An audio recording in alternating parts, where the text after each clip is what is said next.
Chairman, Ms. Berry, let me just start with you. You said in response to a question from, I think it was Senator Graham, you praised the protests going on campuses. I just want to make sure I got this right, so you correct me now, as a national organic human rights movement. What did you mean by that? The mass movement in support of Palestinian human rights is happening on college campuses across the country after students are learning more about the history of the Palestinian-Israeli conflict and the specific targeting of Palestinian human rights. Yes. Oh, okay. I just want to be clear about what you're praising and not praising. Well, praising. Let's have a look here. So, yeah. This long live the Intifada. Yeah. Is this an example of the what did you say, national organic human rights movement that you mean? Is this a human rights movement? I'm not sure that using the term Intifada, which literally just means to like shake off or get rid of, is effective, as most Americans don't actually associate it with a human rights issue. So I don't think that's effective. No, Senator? Wait a minute.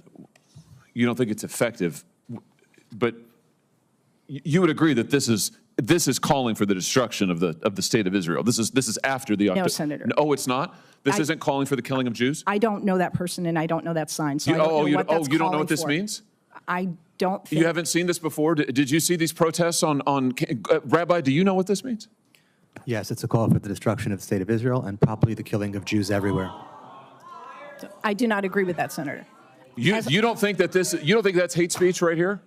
Long live the Intifada can mean different. As I see the problem, it can mean different things. Wait a minute. These are protests, violent protests on campuses that targeted Jewish students, attacked them personally, prevented them from going to camp, going to class, put them in fear of their safety after the October 7th attacks on the state of Israel that murdered more Jews than at any time since the Holocaust. And you're saying you think that this is an ambiguous message?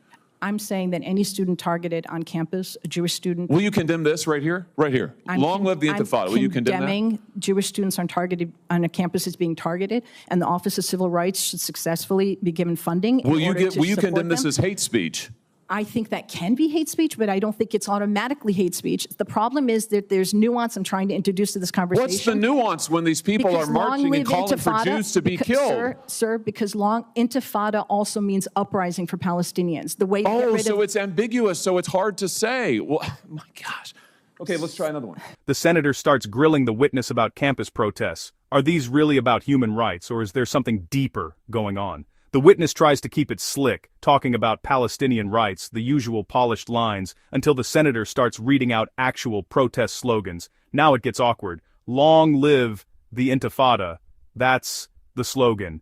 And instead of a straight answer, the witness dodges, calling it ambiguous, saying it depends on context. But the senator isn't letting that slide.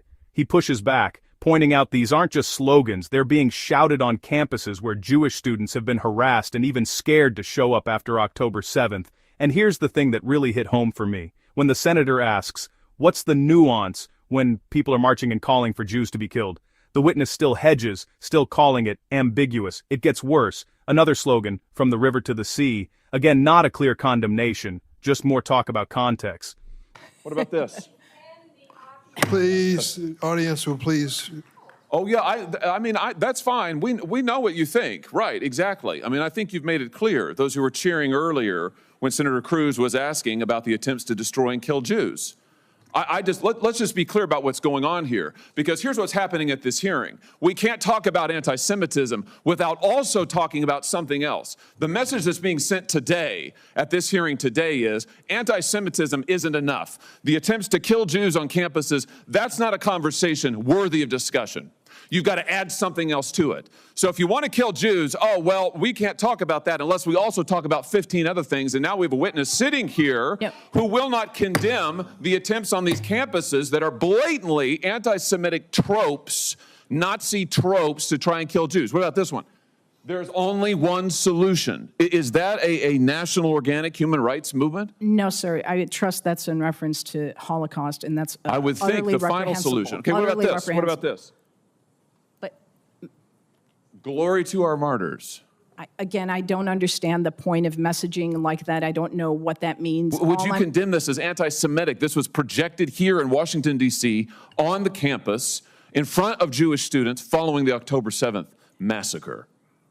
I think that that is not appropriate speech at a time. It's hate speech in the context, don't you think? Sure, but the point is I would prefer to focus on the issue of hate crime. That's the reason I'm saying This is a hate crime. When you threaten to kill Jews and destroy the state of Israel, that's hate speech. No, That's a hate crime. Threatening to kill anyone, including Jews, is let's not pretend that it's ambivalent or ambiguous or we're not sure. How about this one?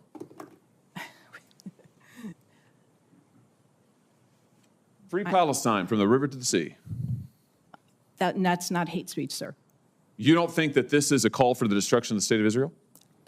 Again, I can speak to what I think, which is amazing because I'd love to talk about what I think, but I really think the focus of our hearing You don't think that after the October 7th attacks, when this was projected in front of a group of Jewish students right here in the District of Columbia, you don't think that's an attempt to intimidate them and call for the destruction of the state of Israel?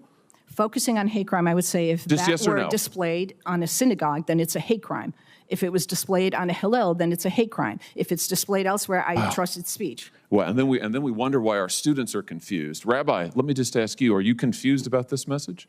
I'm not confused, and I'll add that even if it was ambiguous and could mean different things to different people, Senator, can you imagine if there was a phrase that also meant kill all the black people? Would we be okay with projecting it because it might also mean something else to someone else?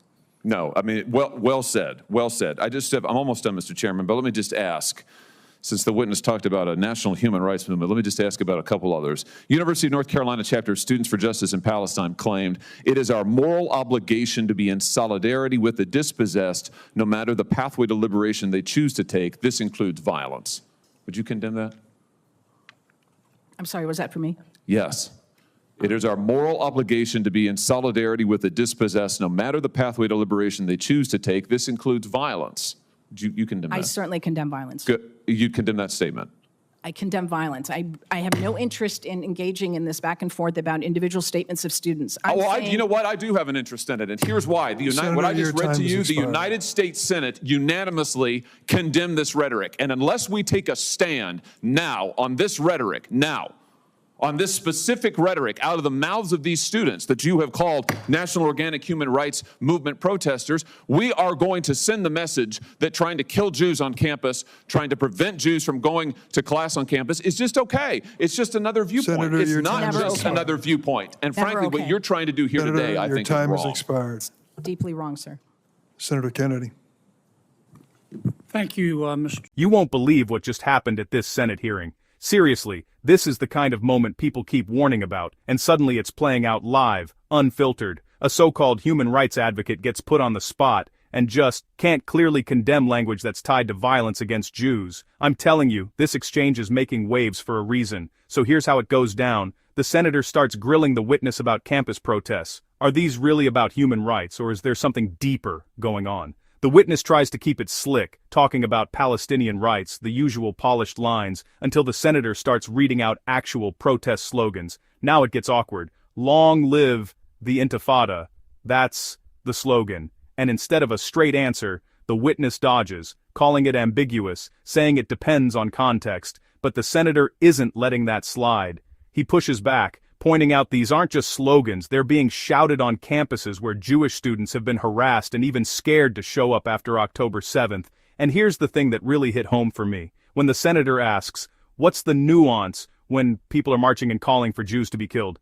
The witness still hedges, still calling it ambiguous. It gets worse. Another slogan, from the river to the sea. Again, not a clear condemnation, just more talk about context. Then a rabbi steps in and says, look, if a phrase could mean violence against a group, would you accept that ambiguity for anyone else? Of course not.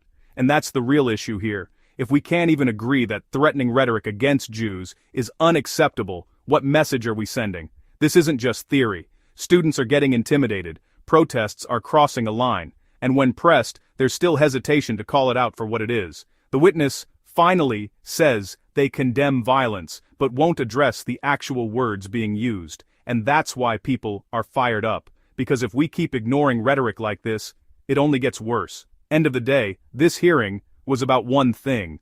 Are we willing to draw a line, or just keep hiding behind context while things spiral? And watching this, I can't help but ask, if this isn't clearly condemned, then what is? follow for more.